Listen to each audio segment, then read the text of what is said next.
ಅಲ್ಲಿನ ಒಂದು ಧರ್ಮಸ್ಥಳದ ಲೋಕಲ್ ಗೂಂಡಾಗಳ ಅಂತ ಏನಿದ್ದಾರೆ ಹೇಳಿಸ್ಕೊಂಡಿರೋರು ಮಾಧ್ಯಮ ಮೇಲೆ ಎಷ್ಟರ ಮಟ್ಟಿಗೆ ಸರಿ ಇದೆ? ಅವರು ಗೂಂಡಾವರ್ತನೆ ಮಾಡಿ ಅವ್ರನ್ನ ಹಲ್ಲೆ ಮಾಡಿ ಟಿ ವಿಯವರಿಗೆ ಎಲ್ಲ ಹೊಡೆಯೋದು ಅಥವಾ ಮಾಧ್ಯಮದವ್ರಿಗೆ ಹೊಡೆಯೋದು ತುಂಬ ತಪ್ಪು.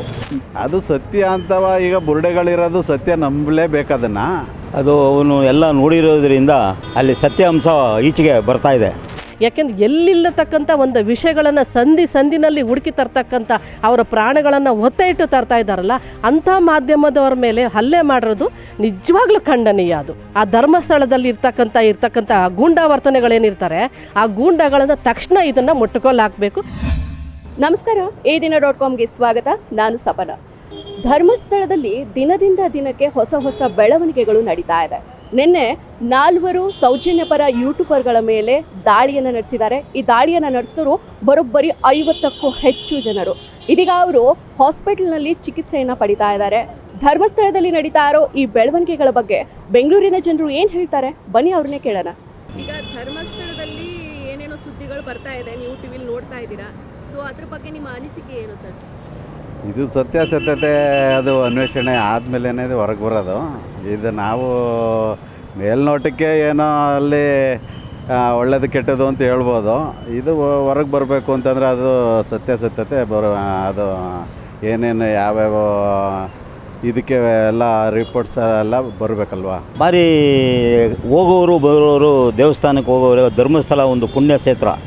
ಅದರಲ್ಲಿ ಆ ಥರ ಎಲ್ಲ ಲಾಡ್ಜ್ಗಳಲ್ಲಿ ಇದು ಮಾಡಿ ಎಲ್ಲ ಕೊಲೆ ಮಾಡಿ ತಗೊಂಡೋಗಿ ಅಲ್ಲಿ ಊತೋದು ಅದೆಲ್ಲ ಅದು ಭಾರಿ ಕಷ್ಟಕರ, ಅದು ಭಾರಿ ದುಃಖವಾದ ಕಾರಣ ಅದು.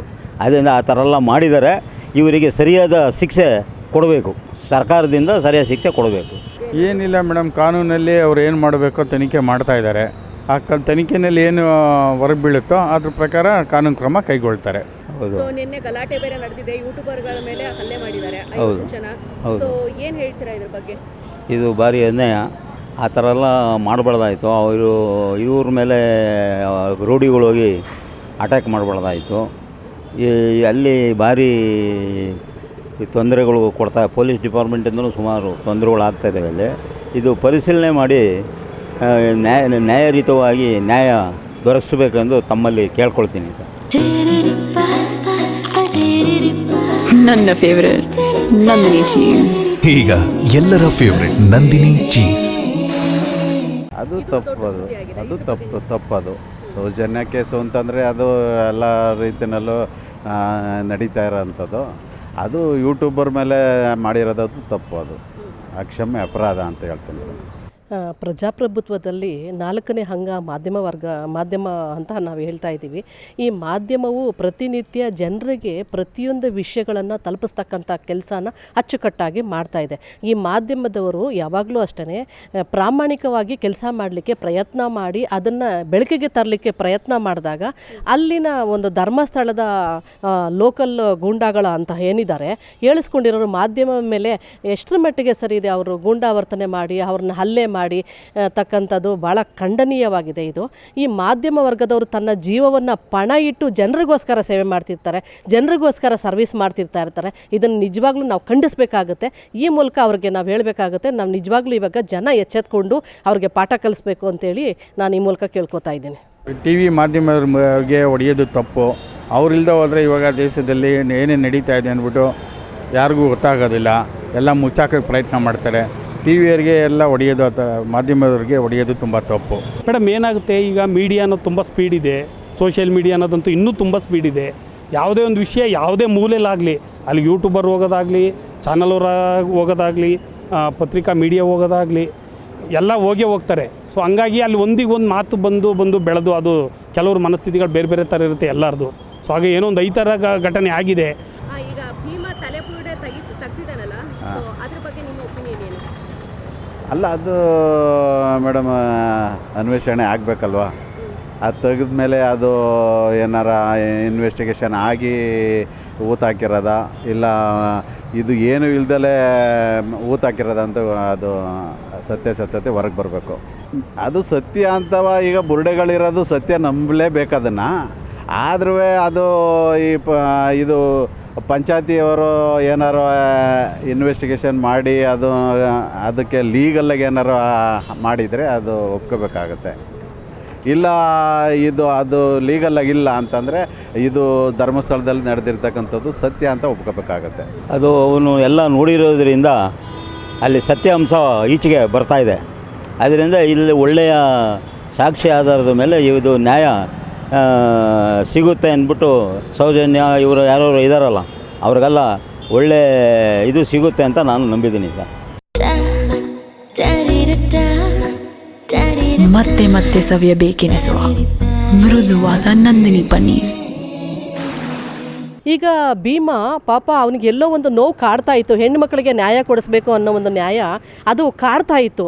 ಅವನು ನೆಮ್ಮದಿಯಾಗಿ ನಿದ್ದೆ ಮಾಡಲಿಕ್ಕೆ ಆಗಲಿಲ್ಲ ಅನ್ನೋ ದೃಷ್ಟಿಯಿಂದ ಒಂದು ಯಾವುದಾದ್ರೂ ಒಂದು ಒಳ್ಳೆ ಕೆಲಸ ಮಾಡಬೇಕು, ನಾನು ಸಾಯೋದಕ್ಕಿಂತ ಮುಂಚೆ ನಾನು ಈ ಸಮಾಜದ ಒಂದು ನಮ್ಮ ದೇಶದ ಹೆಣ್ಣು ಮಕ್ಕಳಿಗೆ ಗೌರವದ ಸ್ಥಾನವನ್ನು ಇರುವಾಗ ಆ ಹೆಣ್ಣು ಮಕ್ಕಳಿಗೆ ನ್ಯಾಯ ಕೊಡಿಸ್ತಕ್ಕಂಥ ಕೆಲಸ ಮಾಡಬೇಕು ಅನ್ನೋ ದೃಷ್ಟಿಯಿಂದ ಭೀಮಾ ತನ್ನಲ್ಲೇ ತಾನು ಕೊರಗಿ ತಾನು ಅವನು ಸರೆಂಡ್ರಾಗಿ ಅವನು ಮಾಡ್ತಿರೋದು ನಿಜವಾಗ್ಲೂ ಸ್ವಾಗತಾರ್ಹವಾಗಿದೆ. ಈಗ ಈ ಧರ್ಮಸ್ಥಳ ಅಂತ ಜಾಗದಲ್ಲಿ ಇಂತಹ ಇಷ್ಟೊಂದು ಹೆಣ್ಣು ಮಕ್ಕಳು ಅಮಾನೀಯವಾಗಿ ಕೊಲೆ ಆಗಿರೋದು ಮತ್ತು ನಿರ್ದಾಕ್ಷಿಣ್ಯವಾಗಿ ಅವ್ರ ಮೇಲೆ ಅತ್ಯಾಚಾರಗಳಾಗಿರ್ಬೋದು, ಕೊಲೆ ಆಗಿರ್ಬೋದು, ಎಷ್ಟೋ ಘಟನೆಗಳು ನಾವು ನೋಡಿದಾಗ ಅದನ್ನು ಅಲ್ಲಿ ಪೋಸ್ಟ್ ಮಾರ್ಟಮೇ ಆಗಿರಲಿಲ್ಲ ಅಂತ ಒಂದು ಇದನ್ನೆಲ್ಲ ಬೆಳಕಿಗೆ ತಂದಿದ್ದಾರೆ. ಬಹಳ ತಡ ಆಯಿತು ಅಂತ ನನಗನ್ನಿಸ್ತಿದೆ. ಇದನ್ನು ಮುನ್ನೆಚ್ಚರಿಕೆ ತೊಗೊಂಡಿದ್ರೆ ಸ್ವಲ್ಪ ಇನ್ನೂ ಹೆಣ್ಮಕ್ಳಿಗೆ ಒಂದು ಸ್ವಲ್ಪ ನ್ಯಾಯ ಸಿಗ್ತಾ ಇತ್ತು ಅಂತ ನನಗನ್ನಿಸ್ತಾ ಇದೆ. ನಿಜವಾಗ್ಲೂ ನಾವು ಭೀಮನ್ನ ನಾವು ಅಪ್ರಿಷಿಯೇಟ್ ಮಾಡಬೇಕು. ಅಲ್ಲಿರ್ತಕ್ಕಂಥ ಈಗ ನಾವು ಏನು ಮಾಧ್ಯಮ ವರ್ಗದವರಾಗಿರ್ಬೋದು ಮತ್ತು ಭೀಮಾ ಆಗಿರ್ಬೋದು, ಅವ್ರಿಗೆ ನಾವು ರಕ್ಷಣೆ ಕೊಡ್ತಕ್ಕಂಥ ಕೆಲಸನ ನಾವು ನಮ್ಮ ಸರ್ಕಾರದ ಕಡೆಯಿಂದ ಮಾಡಲೇಬೇಕಾಗುತ್ತೆ. ಅವ್ರ ಮೇಲೂ ಜೀವ ಭಯ ಇರುತ್ತೆ, ಅವ್ರಿಗೂ ರಕ್ಷಣೆ ಮಾಡಬೇಕು. ಮತ್ತು ಮಾಧ್ಯಮ ವರ್ಗದವ್ರನ್ನೂ ಯಾವುದೇ ಕಾರಣಕ್ಕೂ ಅವ್ರನ್ನ ತಡೆ ಹಿಡಿಬಾರ್ದು. ಯಾಕೆಂದರೆ ಮಾಧ್ಯಮ ಅಂತ ಅನ್ನೋದು ಒಂದು 4ನೇ ಅಂಗ, ಪ್ರಜಾಪ್ರಭುತ್ವದ 4ನೇ ಅಂಗ ಅಂತ ಹೇಳ್ಕೊಂಡಿರೋದು ಮಾಧ್ಯಮ.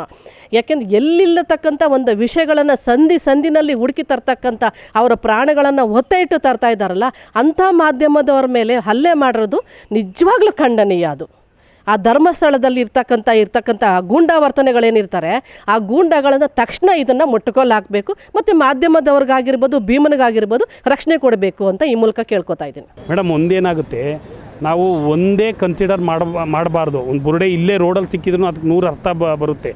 ಈಗ ಧರ್ಮಸ್ಥಳದಲ್ಲಿ ಒಂದು ಕಡೆ ಸಿಕ್ಕಿರ್ಬೋದು, ಇನ್ನೂ ಎಷ್ಟೋ ಊರುಗಳಲ್ಲಿ ಸಿಕ್ಕಿರೋದು ಇದೆ. ಅದು ಇದರಿಂದನೇ ಆಯಿತು ಅಂತ ನಾವು ಜನರಲ್ಲಾಗಿ ಏನೋ ಮಾತಾಡ್ದಂಗೆ ಹೋಟ್ಲಲ್ಲಿ ಕೂತ್ಕೊಂಡು ಮಾತಾಡೋಕ್ಕಾಗಲ್ಲ. ಅದಕ್ಕೊಂದು ಈಗೇನು SIT ಅವರು ತನಿಖೆ ಮಾಡ್ತಾಯಿದ್ದಾರೆ, ಅದು ಮಾಡಲಿ. ಅದಕ್ಕೆ ಆದ ಒಂದು ಲ್ಯಾಬ್ ರಿಪೋರ್ಟು ಬರುತ್ತೆ, ಮೆಡಿಕಲ್ ರಿಪೋರ್ಟ್ ಬರುತ್ತೆ, ಪೊಲೀಸ್ ಇದೆ. ಸೊ ಆ ಎನ್ಕ್ವೈರಿ ಮಾಡಿದ ಮೇಲೆ ಅದು ಯಾವ ಥರ ಆಯಿತು ಅನ್ನೋದು ಅದರಲ್ಲಿ ಒಂದು ಸಿಗುತ್ತೆ. ಮತ್ತು ಅಷ್ಟೊಂದು ಟೆಕ್ನಾಲಜಿ ಬಗ್ಗೆ ನನಗೆ ಗೊತ್ತಿಲ್ಲ, ಮೂಳೆ ಬಗ್ಗೆ ಎಲ್ಲ. ಸೊ ಹಾಗಾಗಿ ನ್ಯಾಯ ಅನ್ನೋದು ಒಂದು ಆಚೆ ಬರುತ್ತೆ. ಏನಾದ್ರು ತೊಂದರೆ ಆಗಿದ್ದರೆ, ಅಲ್ಲಿ ಅನ್ಯಾಯ ಆಗಿದ್ರೆ ಒಂದು ನ್ಯಾಯ ಅನ್ನೋದಕ್ಕೊಂದು ಸಿಗುತ್ತೆ. ಈಗ ಅವ್ರಿಗೆ ಏನು ಗೊತ್ತಾ, ಇವಾಗ ಒಂದು ತನಿಖೆ ನಡಿಬೇಕಾಗಿರೋದು, ಅಡಚಣೆಗಳು ಬರ್ತಾ ಇರ್ತವೆ, ಹೋಗ್ತಾ ಇರ್ತವೆ. ಒಂದು ಇದು ಅಂತ ಹೇಳಿದಾಗ ಯಾವುದೇ ರಂಗದಲ್ಲಿ ಕೆಟ್ಟೊಳಗಳು ಇರ್ತವೆ, ಅದಕ್ಕೆ ನಾವು ತಲೆ ಕೆಡಿಸ್ಕೋಬಾರ್ದು, ಭೀಮನ ಎದುರ್ಕೋಬಾರ್ದು. ಸರ್ಕಾರ ಭೀಮನ ಪರವಾಗಿದೆ. ಅದನ್ನು ನಿಜವಾಗ್ಲೂ SIT ತನಿಖೆ ಆಗಿರೋದು, SIT ಇದನ್ನು ಮಾಡಿರೋದು ಸ್ವಾಗತಾರ್ಹವಾಗಿದೆ. ನಿಜವಾಗ್ಲೂ ಹೇಳ್ತಾ ಇದ್ದೀನಿ, ಇಡೀ ದೇಶದ ಮಹಿಳೆಯರಲ್ಲಿ ಯಾವುದೇ ಕಾರಣಕ್ಕೂ ಮಹಿಳೆಯನ್ನು ಮುಟ್ಟೋದಕ್ಕೂ ಎದುರ್ಕೋಬೇಕು ಅಂಥ ರೀತಿಯಲ್ಲಿ ತನಿಖೆ ಆಗಿ ಆ ಹೆಣ್ಣು ಮಕ್ಕಳಿಗೆ ಸೌಜನ್ಯ ಅಂತ ಎಷ್ಟೋ ಹೆಣ್ಣು ಮಕ್ಕಳಿಗೂ ಈ ಥರ ದಿಕ್ಕು ತಪ್ಪಿ ಇಂಥ ಜೀವ ಕಳ್ಕೊಂಡಿರ್ತಕ್ಕಂಥ ಕುಟುಂಬಗಳಿಗೆ ನ್ಯಾಯ ಒದಗಿಸ್ತಕ್ಕಂಥ ಕೆಲಸನ ಮಾಡಬೇಕು. ನಿಜವಾಗ್ಲೂ ಅದು ಖಂಡನೀಯವಾಗಿದೆ. ಭೀಮನಿಗೆ ಎದುರ್ಕೊಳ್ಳೋಂಥ ಪ್ರಮೇಯ ಬೇಕಾಗಿಲ್ಲ. ಭೀಮನ ಜೊತೆ ನಾವೆಲ್ಲ ಇದ್ದೀವಿ. ಭೀಮನ ಒಂದೊಂದು ಹೆಜ್ಜೆನೂ ನಾವು ನೋಡ್ತಾ ಇದ್ದೀವಿ ಹೇಗೆ ಮಾಡ್ತಿದ್ದಾನೆ ಅಂತ. ಯಾಕಂದರೆ ಇವಾಗಲೇ 10 ವರ್ಷ 15 ವರ್ಷದ ಮೇಲೆ ಮತ್ತು ಆಲ್ಮೋಸ್ಟ್ 20 ವರ್ಷದಿಂದ ಆಗಿರೋದನ್ನು ಬೆಳಕಿಗೆ ಬರ್ತಾ ಇದೆಯಲ್ಲ. ಈಗ ಇಷ್ಟು ವರ್ಷದಿಂದ ಅಲ್ಲಿರ್ತಕ್ಕಂಥ ಜನ ಏನು ಮಾಡ್ತಿದ್ರು ಅಂತ ಅನ್ನೋದು ಒಂದು ಪ್ರಶ್ನೆ. ಅದು ಚಿಕ್ಕದು ಒಂದು ಧರ್ಮಸ್ಥಳ ಅನ್ನೋದು ಒಂದು ಚಿಕ್ಕ ಒಂದು ಹಳ್ಳಿ, ಅಂಥ ಒಂದು ಇದರಲ್ಲಿ ಇಷ್ಟರ ಮಟ್ಟಿಗೆ ಆಗಿದೆ ಅಂತ ಹೇಳಿದ್ಮೇಲೆ ಇನ್ನು ಬೇರೆ ಕಡೆ ಎಷ್ಟೊಂದು ಘಟನೆಗಳಾಗಿರ್ಬೋದು, ಹೆಣ್ಮಕ್ಳಿಗೆ ಎಲ್ಲಿ ರಕ್ಷಣೆ ಸಿಗ್ತಾ ಇದೆ. ಇವಾಗ ಇಷ್ಟೆಲ್ಲ ಒತ್ತಡಗಳ ಮಧ್ಯದಲ್ಲಿ SIT ರಚನೆ ಆಗಿರೋದು ಸ್ವಾಗತಾರ್ಹ. ಮತ್ತು ಯಾರು ಅವರು ಒಬ್ಬೊಬ್ಬರು SI ಒಬ್ಬರು ಬೆದರಿಕೆ ಹಾಕಿರೋದು, ಆ ಬೆದರಿಕೆಗೂ ಅವರು ಎದುರ್ಕೊಳ್ಳಲ್ಲ. ಯಾಕೆ ಅಂತಂದರೆ ಇಷ್ಟೆಲ್ಲ ಅವರು ಜೀವನದ ಮೇಲೆ ಒಂದು ಆಸೆ ಬಿಟ್ಟು ಬಂದು ತನ್ನ ಒಂದು ಸರೆಂಡರ್ ಆಗಿ ಇದು ಮಾಡ್ತಿದ್ದಾರೆ ಅಂತಂದರೆ ಅದನ್ನು ಎದುರ್ಕೊಳ್ಳೋಂಥ ಅವಶ್ಯಕತೆ ಭೀಮನಿಗೆ ಬೇಕಾಗಿಲ್ಲ. ಭೀಮನ ಜೊತೆ ಇಡೀ ನಮ್ಮ ಭಾರತ ದೇಶದ ಮಹಿಳೆಯರಿದ್ದೀವಿ. ಮಹಿಳೆಯರ ಪರವಾಗಿ ಅವರು ಧ್ವನಿ ಎತ್ತಿರೋದ್ರಿಂದ ನಿಜವಾಗ್ಲೂ ನಾನು ಸ್ವಾಗತ ಮಾಡ್ತೀನಿ. ಸೊ ನೋಡಿದ್ರಲ್ಲ, ಇಷ್ಟೊತ್ತರೆಗೂ ಜನರು ಏನು ಹೇಳಿದ್ರು ಅಂತ.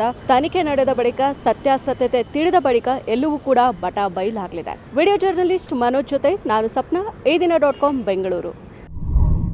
ಮತ್ತಷ್ಟು ವಿಶೇಷ ವಿಡಿಯೋಗಳನ್ನು ನೋಡಲು ಮತ್ತು ಹೊಸ ವಿಡಿಯೋಗಳ ಬಗ್ಗೆ ತಿಳಿಯಲು ಈ ದಿನ .com ಯೂಟ್ಯೂಬ್ ಚಾನೆಲ್ ಸಬ್ಸ್ಕ್ರೈಬ್ ಮಾಡಿ ಮತ್ತು ಬೆಲ್ ಐಕಾನ್ ಕ್ಲಿಕ್ ಮಾಡಿ.